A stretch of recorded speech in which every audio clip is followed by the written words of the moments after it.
Hey guys. Hello. Before Hey guys. we started, thanks for the ER recommendation in Jackson Hole. Really appreciate it. You got it. Hey, if any of our more or less pod listeners out there, we need a name for these folks. Ever get injured in Jackson Hole, just hit me or Dave up with a DM, and we know the local doctor. It's Dave's cousin. So we saved Jessica and Sam's son's life last week. Not really, but just his head. Wait, just his head. Our moms are going to listen to this. Yes, There was no life saving. Hey, well, let's just say the gash went so deep in his head, it impacted the skull, and the skull, you can just thank us forever. Okay, poor Wilder Lessing got 6 stitches thanks to a coffee table.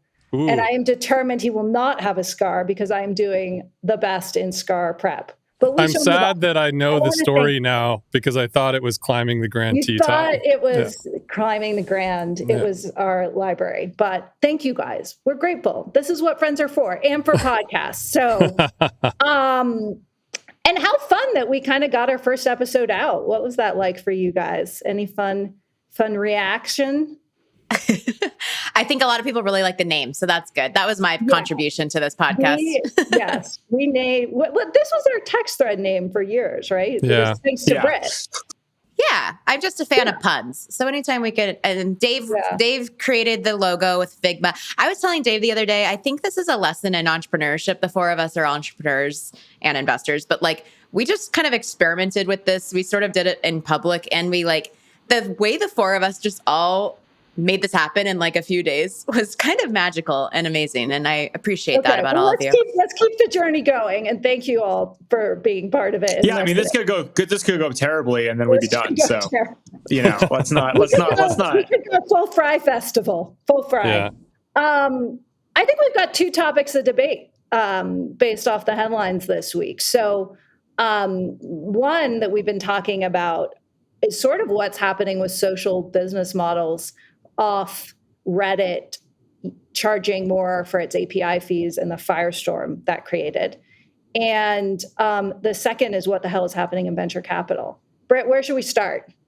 I think we should start with Reddit because I think something that a lot of the audience might not know is that Sam and Dave were both early employees at Facebook, now Meta, and worked on various social APIs over the years. And I am curious to hear their reaction to this. Jess, you and I worked in media for several years, and so we understand a lot about business models with content. Media, okay? Oh yeah. I think the fun part of this story of Facebook/Meta's APIs is there's an argument, and there's always multiple sides of this, that Dave's role in it was starting it, and my role in it was shutting it down. Yeah. No question. More and less. Yes. Well, you're talking but about you APIs, never charged right? for it. Facebook never charged for its APIs. Why didn't you guys charge for your APIs? Well, I think in the beginning we were very early. I mean, in the very early days, we were one of the first web-based systems to even have an API. I mean, when we were first working on it, we had to go over to Salesforce and ask those guys how to, write a SOAP API or a REST API, and we had to do all this very technical stuff. That you went to Salesforce to ask these questions? Yeah, there were only 2 places back then. There was eBay. That explains so much.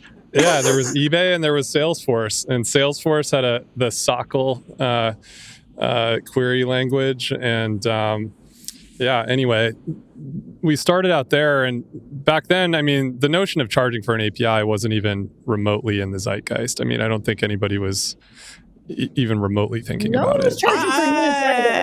Look, I will only talk about this for a lot of reasons in the full abstract. But here's the story that there are reasons I can only talk about this fully in the abstract. But in the full abstract, there's reasons both of us can only talk about it in the abstract. Here's what I basically say is if you unroll to when, the last generation of social APIs, right? The first generation of social APIs, there was at the time this really big debate between this data on social networks being opened or closed, right? And there was this whole community early on that was clamoring, saying, hey, it's bad news and not good for the ecosystem that Facebook has all the data and they should share all the data so you can build. And interestingly, there was, as with many people, there was this big argument that it's, in the days of the open web, that if you opened up data and opened up access, all these amazing experiences could be built, right? Yeah. And at the same time, the interesting thing is the counter to that is if you have open APIs, you have a lot more control. I'm sorry, you lose a lot of control over things like privacy. Right. Which is like, for instance, if you have an API, right, where I could say, hey, I have all my friends, I'm going to like share that list of friends with the world. That's super useful for me. And like, that's super cool in the open spirit, but that cuts against any control that you want the platform to be able to exert over protecting data and things like that. And so I think what you've seen over the last generation has been, it wasn't directly about charging for data at all, but there was this interesting, effectively cycle of the world wants open APIs and openness to the world wants privacy and security to the world wants openness to the world wants privacy. And there's no answer. It's an endless cycle of debate back and forth. What's added. Why are we seeing this now? I think Reddit's move is a business challenge, right? This is a company it's trying to IPO and all that. Well, what I'd say is interesting is, it's not just similar that Twitter's moved to just like shutting off their APIs, right? Like Twitter actually had this kind of open strategy for a while, and that worked really well for them early on. They had no resources, so they had other people build all their apps, and they built an ecosystem like early TweetDeck, early all this stuff. And then when Elon took over, he kind of put the nail in the coffin because candidly, that doesn't make sense for a platform where you need native ads, right, to like run and be clicked on in order to make money, right? So you saw Twitter shut it all down for that purpose. I don't see why you couldn't distribute an ad API and require that your client developers, display ads. And it's also important to note that Twitter's not powerful enough to do that. Like Apple might be powerful enough to do that, right? Where they can say, hey, and they have done that with things like their payments APIs. They say, hey, if you want to be on our platform, then like you're going to use our payment shit, right? I don't think Twitter's powerful enough to have done a move like that. I do think they're powerful enough to say, we're yanking the APIs because it just makes no economic sense for us to have open data. And no one's going to stop using the platform because there's not open data. So fuck you guys, right? Like, how much is AI factoring into these decisions? Yeah, it does seem like that's a big component of it here, which is that, these data sets suddenly became extremely valuable. And so particularly at the fire hose level. And I do also want to point out that early on at Facebook, we did never allow clients to be built. We did a lot of various APIs that you could build a lot of different things with, but we were very specific in not allowing clients, largely for this reason. But enforcing that, and like, I mean, the problem basically with all of these kind of systems, you're either open or closed, and unless you're Apple and going to put ridiculous amounts of resources into like app review at massive scale, it's really hard. Once data's out, it's out. Right, it's really hard to have data sort of be out or have APIs sort of be open. And so, look, the AI thing is you can go back through history. This is not new. Like, remember when Twitter was trying to sell its fire hose to Google, right? And there's this whole generation of business deals around the value of data in different forms. I think the thing that I think is super interesting about AI is like, it's just one of those things where people just weren't paying attention. Right. And so when you basically say it's like trash collecting, like it had basically, let's imagine like, all these social networks had these open APIs. They were kind of useful, whatever, but they were just like chucking all this trash out the back and no one was guarding it. And then all of a sudden you're like, oh shit, that trash is gold, right? We got to like fucking you got to lock down the trash bins, right? And like, who knew we were trash collectors the whole time? It's like the APIs are just like, what do you actually do with them at scale? It's like, it turns out that if you throw all the world's language into a big pile and index it all against itself, holy shit, you can build some cool stuff, right? And like, I think shame on those platforms for being open without a clear business model around it for too long. I think shame on. Is there more ratcheting? Like, do we think, are there other platforms that will take this approach? I mean, the Reddit users are to the point that like the CEO is saying, don't wear your Reddit t-shirt in public because someone might attack you. Like, that's because Reddit of all the adult content that's now no longer on Reddit that they were maybe addicted to. Yes. I'm actually really like, is there a statistic out there about the percentage of Reddit content that is adult content that's now evaporated? Well, that's that's another business idea. I think this is a new, funny, more or less business idea. One every episode. Reddit for porn. I mean, like, here's the thing. That there's a funny like TikTok/Instagram meme about this, where some like tech CEO, like some engineer comes in and is like, "Sir, I'm sorry to report that like 1% of our website is like porn. And he's like, 1%? That's terrible. He's like, oh no, I mean 100% of our everything is porn. Like I think like Reddit is, I mean, the internet's for porn and Reddit's for porn, right? Well, has there been a lot of discussion about like where that traffic is going, or is this a real, literally like an open opportunity? I think one of the interesting things this morning was that somebody did an analysis that Google search results are meaningfully worse off today because of the Reddit stuff going on. And so you've got kind of this turducken effect happening across niche communities. And that's kind of the question that I'm the most interested in here, which is how long does this last for certain niche communities, and where do they go? Do they go to Discord? Do they, build something new? Like, does this Reddit developer Apollo build some APIs and, boot up some new communities? Like, to me, it's actually kind of exciting. I think it's Discord. Like, I basically think the public web is dead. Right? The internet, it's just dead. And like AI is the nail in the coffin because there's no economic model anymore to publish content. You're freely hurting my internet. heart over here, Sam. I mean, also WhatsApp. I agree. I mean, it doesn't mean it doesn't hurt. Web3, Discord, WhatsApp. Yeah, Web3 drove a lot of traffic into Discord and other apps. And the thing is, though, with a company I launched called BFF, you hire moderators for these large Discord channels, and Reddit wasn't hiring paying moderators. And actually, I read a statistic that if you paid all the moderators in a lot of these subreddits $20 an hour, let's say, it'd be a few $1 million a year that Reddit would spend just on moderation. Whoa. But Brit, Discord isn't hiring those people. You're hiring those people. Oh, I know. Right? I'm just saying for done moderation of subtopics. And so maybe people will volunteer again, but I'm just saying there's also these people were doing this for free, and will the whatever new niche subtopic Discords that exist need paid moderators? Is that part of a business model? I don't know how that would all work. Were they doing it for free, or were they doing it for social currency and cloud? I think free is a hard concept in some of this stuff. I'm not disagreeing. I think they were doing it for clout for sure. I do think that I'm 100% a believer in private spaces that will be booted everywhere, and ironically, it'll be places where the porn's going to go. It's going to go to big iMessage groups, and Apple won't talk about it. They won't talk about it because it's all encrypted, so they don't know. But the reality is, what iMessage groups are you in, Sam? I don't know. Yeah, Sam, how do we get into these groups? Yeah, well, that's the thing about about plausible deniability and encryption. if you're Apple, right? You can say, "Oh, we don't." I'll pay for your OnlyFans group, Sam. Don't worry. I see billboards all over saying that everything's encrypted these days. Can we do a more or less flash poll on the point of the public web being dead? It's clearly dead. So does that make me a more in on that? I'm pretty sure that's a detractor, Sam. Web, are you more or less on the public web? Sam is less. I'm less. Britt, what are you on the public web? You can cross party lines. I think I'm less because I've been scarred by content and media. Yeah, it's definitely less. Oh, damn, we agree. Shit, okay. We're all on the same page. That never happens. You're all lessons. You're all lessons on this. Okay, we're welcome. That statistically means we're probably, for what it's worth, if we're all in agreement, we're almost certainly wrong.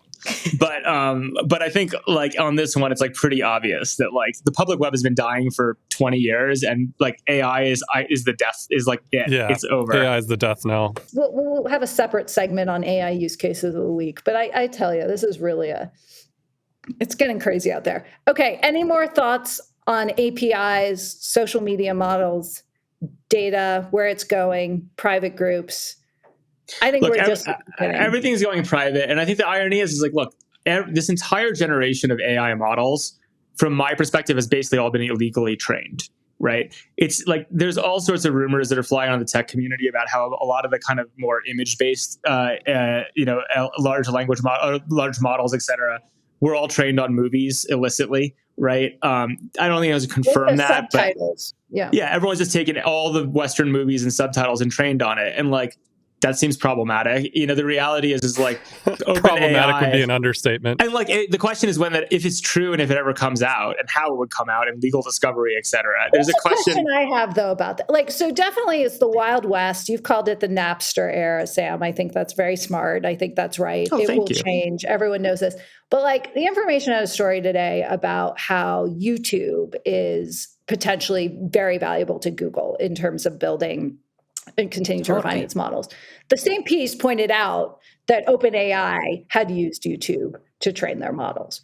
And so one of my questions is actually like, what is the shelf life of like, how important is any one of these sources? And also like, what's the sort of sustained advantage over it over time? And like someone who's really smart basically said, they think that in the future, the like frontier models, like the best of the best. So right now, OpenAI, Anthropic, et cetera, are maybe going to be like 6 months ahead of all the other models, including like open source. And that's kind of mind-blowing. On what vector, I guess, is the question, because, when you get into the math of these things, the numbers just get really, really, really big, dependent on how you look at the model, like the performance of the model, you mean? Or not necessarily the performance, but like what you're trying to do with the model and how much language you're trying to look at. If you're just looking at it as like, oh, we're going to look at the 40 or 50,000 words that make up the English language, and you're looking at that like squared, you get to like pretty big amounts of texts. But if you're going to use 200 billion words to train the thing. And then, if you get into like really tokenizing things, like in like really complex ways, I mean, you create so much data that we don't have enough language generated on Earth to, get into decoding these things. So it's just kind of a like really interesting question, whether or not more is really going to matter. So here's a few thoughts. Like one is, again, like I think the interesting thing with OpenAI and this whole like Wild West, we'll see how it plays out legally thing is like, the whole, we're a nonprofit, we're a for-profit, scraping all of YouTube to create a competitive product with Google. Like you replay that and you're like, wild, right? You're like, had they been, if they had been like, hi, we're OpenAI, we're a for-profit company that's going to like release a thing and partner with Microsoft, we're going to scrape all of YouTube and like do that, like Google would have fucking lost its mind, right? But as it is, it's like, it's some weird research, let them play with it, we're all computer scientists. And then you turn around, it's like shame on someone for screwing that one up, right? And then I think the question about language size will really come down to like vertical domains, right? Like everyone's going to have a pretty good general model, and like you train on different things. Yeah. There's enough big sets out there. It's all fine, but like when you want to get into the details, this is why everyone's going to shut down every API imaginable. It's going to be a data holy war. Like if you actually have differentiated data, right, that would be useful for a specific domain, getting answers through a large language model or refining a model or whatever, like all of a sudden, like you're very aware that's super valuable and you're going to get super litigious, as you should, to protect that, right? Because that's really, the idea that you can just pony up and scrape something for academic purposes is, I think, over. Do you guys remember, and then we're going to move on to venture capital, because I get to face off against 3 venture capitalists, so I'm very excited about this. But like, do you guys remember when Viacom sued YouTube?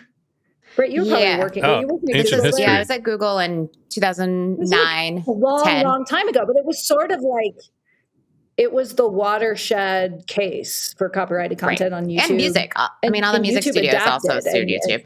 And so now you can use up to a certain amount of like 30 seconds and 15 seconds of certain clips. And, even YouTube creators got sued. Like it went like 2 orders of magnitude down the chain.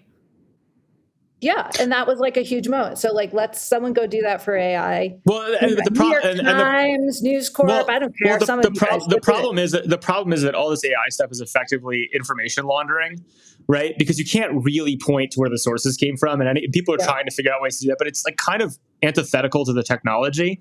So the real difference is like oh, it's like clearly a Taylor Swift song. It's 30 seconds, fine. There's some ad deal, whatever. But like, this is literally like take all the data you can get, launder it, mix it all together, tumble it around, and then give back great answers on an API. And it's going to be a really different set of legal battles because it's super hard to pin, right? Yeah, it's pretty fascinating. Well, it's hard to pin because nothing that's happening inside of the box is actually words. It's all numbers. Like, to me, that's what's so wild. Well, it's also just hard to pin. Yeah, I mean, there's just... Yeah. It's predicting the next most likely word. I mean, it's crazy. Well, the next most likely series of words. Yeah. Yes. Or series of fragments of words. You know, it's just like it's really wild. The point is, we'll be talking about it a lot. So let's move on to It's literally like a Bitcoin Tumblr. We're going to be an AI every episode. It's a Bitcoin Tumblr. Yeah. More or less AI. So Brit, how's the venture capital business these days? I would say like, not good to quite not good. I mean, I think growth stage venture capital is particularly hurting. We saw this week that, firms like TCV and Insight came out and sort of lowered their expectations of what they are trying to raise. And these are firms that have been around for many, many years and have, a lot of great track records and performance data on them. But yeah, it's just tough right now. The one thing I will say that was really interesting, Dave, maybe it's okay if I bring this up. We did a call recently with an LP type who made a good point that the structure of financial investors is sort of changing with the baby boomer generation retiring. And one thing I thought that was really interesting and maybe potentially hopeful, despite like the terribleness that's happening in venture right now with LPs, is that $84 trillion of wealth are about to come online into like family offices and all kinds of sort of, financial accounts from these baby boomers. And so the market is actually going to be larger than like PE and VC combined over the next 10 years. And it makes me money that's flooding into the private network from family offices. Family offices. And so, yeah. But it doesn't have to go to private. No, it can go to anything private. No, it's just, I think like those are really interesting macro signals that I think change the nature of like how VC and private equity work, the size of funds. And then I think AI on top of that is conflating how much like a seed round or a growth round needs to be, how smaller teams are going to get 10x more done. And oh my God, don't even get me started. No, let's get you started. Go, Dave, go. I was talking about this on our text thread, but I just think that it's so intellectually dishonest to announce a $100 million seed round. And it's like this, do not pass go, do not find product market fit, go straight to Series C or D. The laws of organization building do not apply to me, sort of situation where people are, just because AI, a DGX H100 costs a lot of money, and it costs a lot of money to train these big models. People are coming out with these enormous seed rounds and calling them seed rounds. And I just think that we need a little bit more intellectual honesty in the ecosystem. Like, you can't Dave, call that a seed round. AI fallacy. Like, this happened in crypto and Web3. It happened with fucking Adam Newman, who like went on to raise another $300 million right out the gate. Like, well, I'm pointing at a very specific thing, which is calling these seed rounds. And I think that... Does it matter what you're calling? I mean, just like, that's sort of a term of art for you people and for PitchBook, yeah, but right? His point is that there's nothing, there's no revenue, there's no like product market fit. And so, it's just higher stakes, at the end of the day. And I think, frankly, it's not where most seed investors' interests lie. I don't know. I just think... Well, a few things. One is like, look, I mean, over a year ago, I wrote this kind of thing I've left on my Twitter for a year, which is just like the capital pipeline is like obviously broken in private tech, and there's no clear way for it to be fixed. It's broken because, the people got really excited over the last decade. Not, every once in a while you get a Facebook, get some home run, but there seemed like there was this kind of like turn the crank little stepping stone thing you could do, and that the public market would eventually buy $3 to $12 billion IPOs of things, right? DTC companies, digital health companies, whatever. And so you started being like, oh, like every stage can kind of back into what they can pay, and you can kind of create a little choo-choo train of capital, right? Which, people like seed investors like us, we're like, oh, our job is basically try to find a home run every once in a while we really believe in. But short of that, like we can be part of the ecosystem. Like we will basically put $2 million in, $3 million in to in 18 months serve on a platter to the Series A firms X, which they will then take and put money in and mark up and take and put money in and mark up all the way through. Turns out that doesn't really work, right? Or it did for a hot second, but then all those IPOs collapsed and there was no acquisition market in the few $billion range, et cetera. So I actually think it's mostly a return to normalcy, right? Which is like this, like there was a bunch of things that happened in the last decade. Largely, it was almost like the 1999, except for rather than being a public market, there was like a private capital ecosystem that was doing the same thing. And everyone kind of got very technical about how to approach this. And like, there'll always be great companies. There'll always be great companies at seed where some founders like, look, with $2-3 million, I can turn over a card and figure something out, not obvious, which could turn into a big business. Like I think it's fine. I just think like the train tracky version of the private capital tech markets is dead. And the problem is that a lot of firms designed their thesis and like the way they're approaching investing over the last many years to just fit on that conveyor belt. And there's going to be a lot of pain, right? Coming off of that. I'm really interested in when you talk about the external stuff, it's like it's a cycle, and we know where we are in the cycle, and it proves to be a cycle, and cycles change. I don't think it's a cycle. I think we're just in a new. I think we are at a new epoch.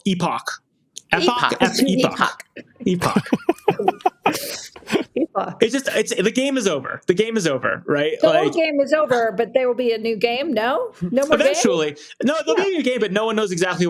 I don't think anyone here or really in general knows what it is. Selling Tiger, you're getting them to market or SoftBank or whatever. So, and I think but what you hit on, Sam, I think inside some of these larger firms, we're really starting to see some of the like reevaluation cracks, changes. And again, there aren't enough people in these firms to then say like, oh, there are going to be massive layoffs or anything, because there won't be. But, the information reported that Andreessen has combined its consumer and fintech teams.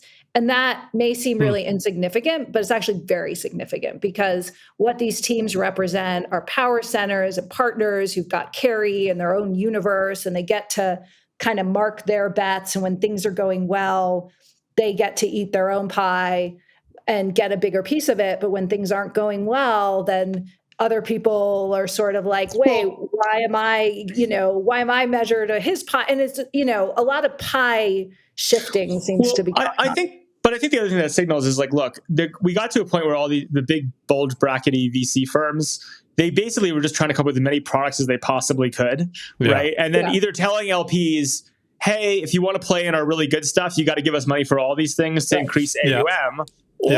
Or they're saying to basically, oh, there's a conveyor belt for each of these and we know what it is and we're going to slot in. Throw all that out. And we're back to where VC really is and what it honestly is, which is at the core, it's contrarian, early shit that when you flip cards, you're right on.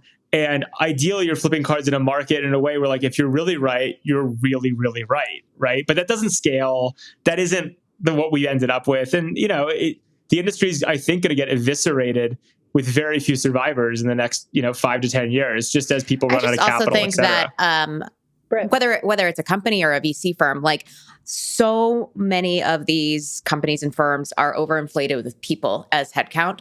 And to Sam's point, like Andreessen is a good point. Like there's a lot of people, they all do different things and it's awesome. And you've got like a fucking army, as a founder, but like, especially with this new advent of all this AI infrastructure, like I think that a lot of companies will just stay smaller and still be able to produce like as much, if not more, as what they could before. And I think the impact of that beyond, the economic question of like that for the firm itself or the company itself is like culturally, people will actually maybe have tighter bonds to one another inside of a company. Like a lot of founders hate getting past 100 employees because they start to like forget people's names, right? And they can't have close relationships with them. And I think there's something really special and magical about building like sub 50 and even like sub 20 person companies and firms. And so to the extent that there might be more of those, or you don't need to grow that big, and that's one of the promises that a lot of venture capital firms have going for them, like that might be a really cool thing for the future of like what a business looks like.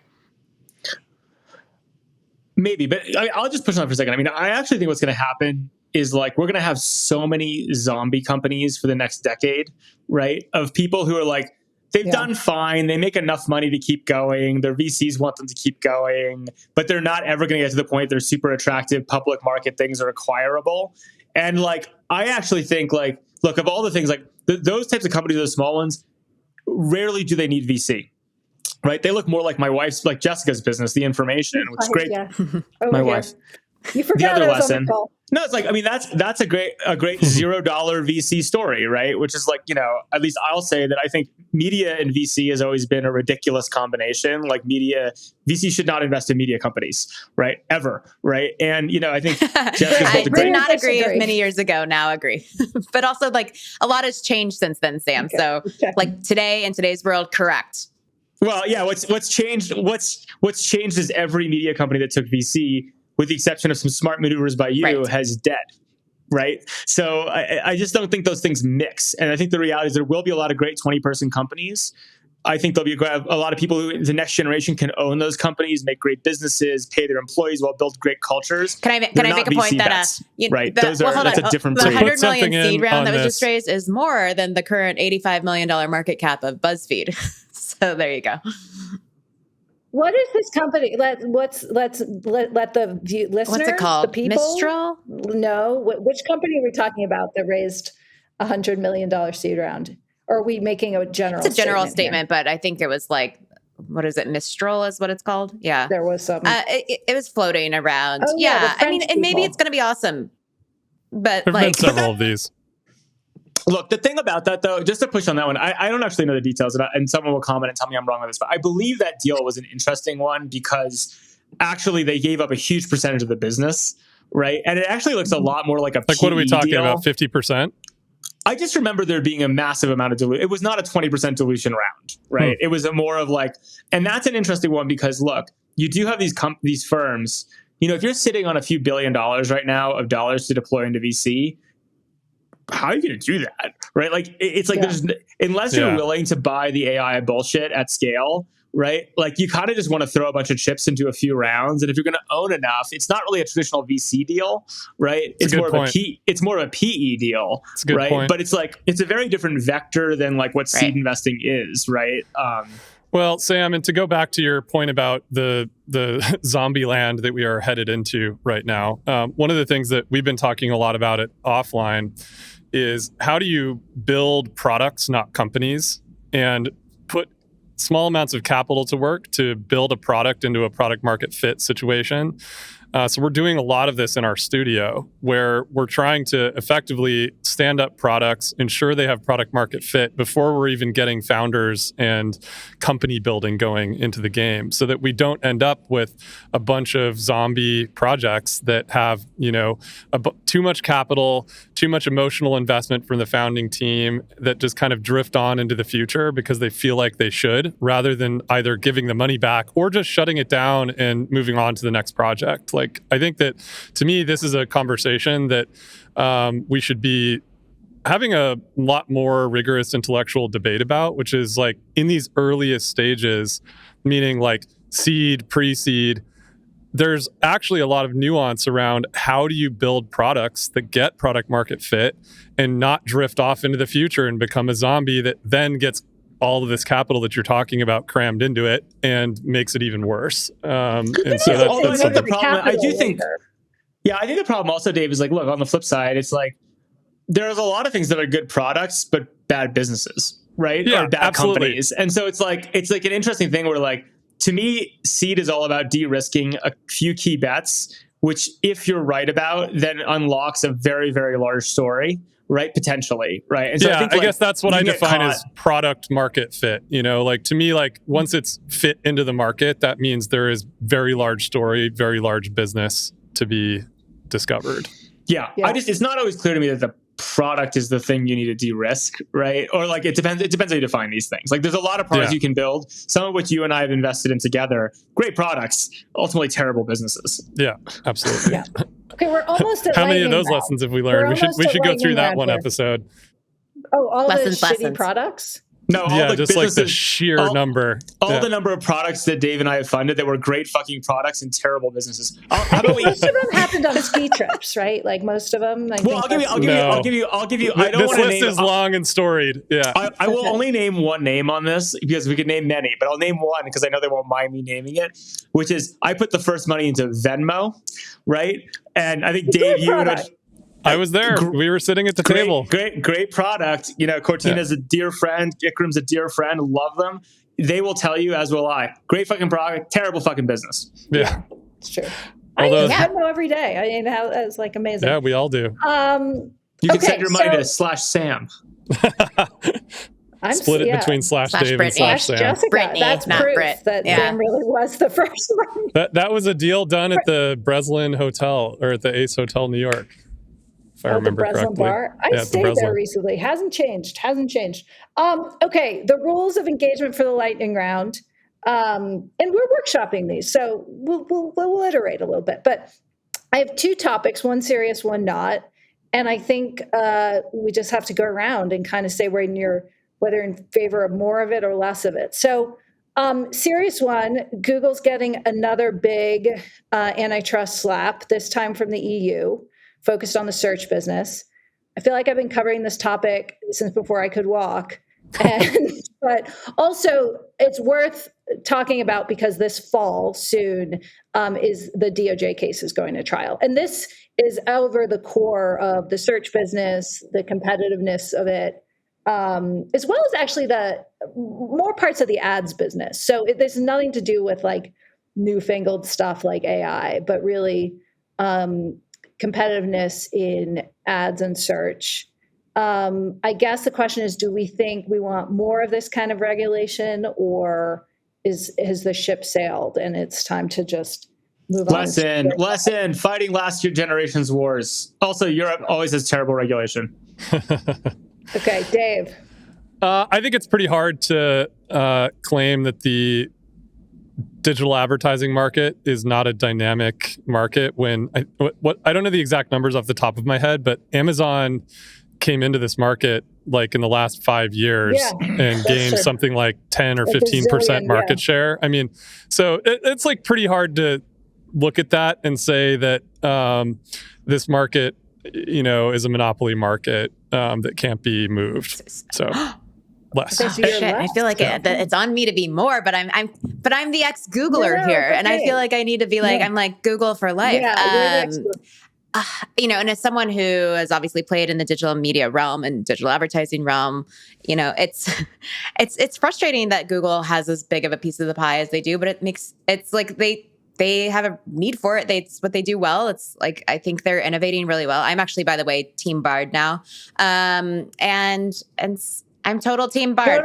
And Love so it. I'm less in here as well. I just say like, we got to move forward. Like there's enough competition and Google needs to sail onward. I don't know where I am. Isn't that hard? I'm so opinionated usually. I mean, I agree. You should be more in because it's good for your business if the case gets bigger. I mean, that's why I'm kind of like going to hold down a little bit of like the publishing industry here and say more in with an asterisk, because I don't think like header bidding. Okay, fine. I changed my perspective. I'm more into. I'm going to go Team Publisher rather than Team Google. I'm with you, Jess. I'm like in favor for the government doing more smart regulation. I don't think the right posture here is to say the ship has sailed, but I also think like you have to look ahead. So like we need to find a way. But that's a great 2020 whatever like presidential slogan is like more smart regulation instead of hope. Just like better, more, but less complicated, right? And I don't know. AI is kind of the next turn of the wheel chance to do this. It does not seem to be going particularly well, but although the EU did make a move today. I just respect the EU, by the way, for AI. like coming out on all this. Like I'm like the EU is just fucking cracking down left and right on all kinds of things, and I'm kind of.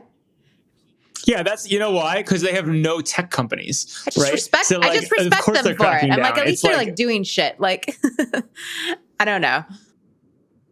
Well, Yeah, I mean, I was talking to a European VC last week that was raising money for a seed stage fund, and I said, "Who's the biggest European LP that you have?" And he said, "What European LPs?"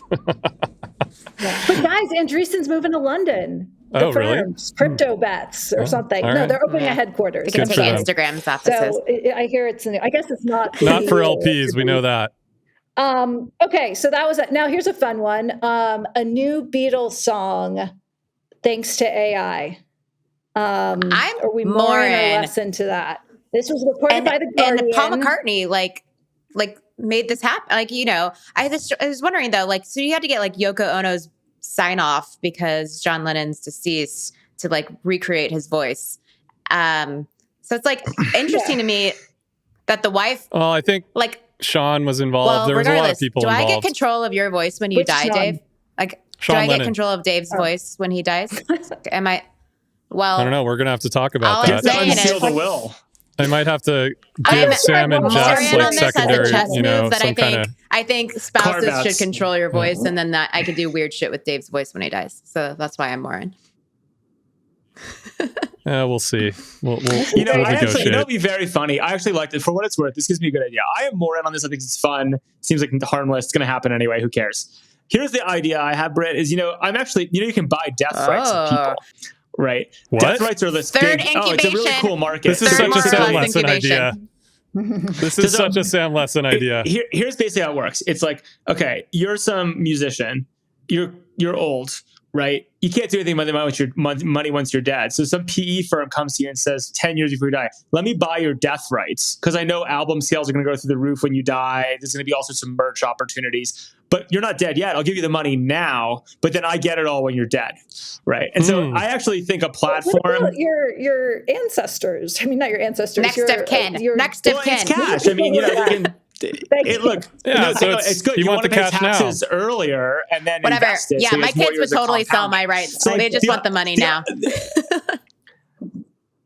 So the basic point is, I you know, there are a bunch of companies out there trying to like get music artists today to like sell their like voice rights for AI. Here's the incubation. The incubation, slow plus offline, is we start the death right version of that, and we just let people, we buy anyone's voice for $10, right? And like we'll buy, you know, anyone, and we'll negotiate for bigger ones, but we only buy the death rights and just wait for people to die. This is like the inversion of your other dream, which is the life capital and getting equity. No, in they're them while they're perfectly. alive, and It's then perfect it continues fusion. into they're just. This is the synergistic. And when they die, We can this call will it be the like Little death Mermaid, hedge. where we send them a necklace with like their voice in the necklace, and it's like a tribute to them dying, and we have their voice. Of course. Wow, that's where you and I and Dave, we start differing about what the product is we start with. No, this is just swag. This is just swag for the company, Sam. It's part of the marketing. God, come on. Branding. This is very good. It's like if you guys incubate the death necklace of the person's voice, Listen, like the you Little guys do Mermaid that, live I'll buy action the just came rights. out. It's having a comeback. I think it's really top of mind, and I feel like this could be a great like marketing strategy to getting people excited. Well, for what it's worth, I'd be really into Disney suing you over doing that as a product, because you're Disney based on can't the sue me evidence for of this shit podcast. for making a voice necklace. Okay. But also, Dave, we have to round it out. More or less, Beatles AI, Lennon.ai. I think it's pretty cool. When I saw this, you know, just the idea that you could recreate a voice as iconic as Lennon's, and that it would actually achieve a level of quality that McCartney and Sean Lennon, his son, and you know, all the various people involved think it actually works. Like that's pretty cool. Like that's a cool moment in time. You know, all these rights issues.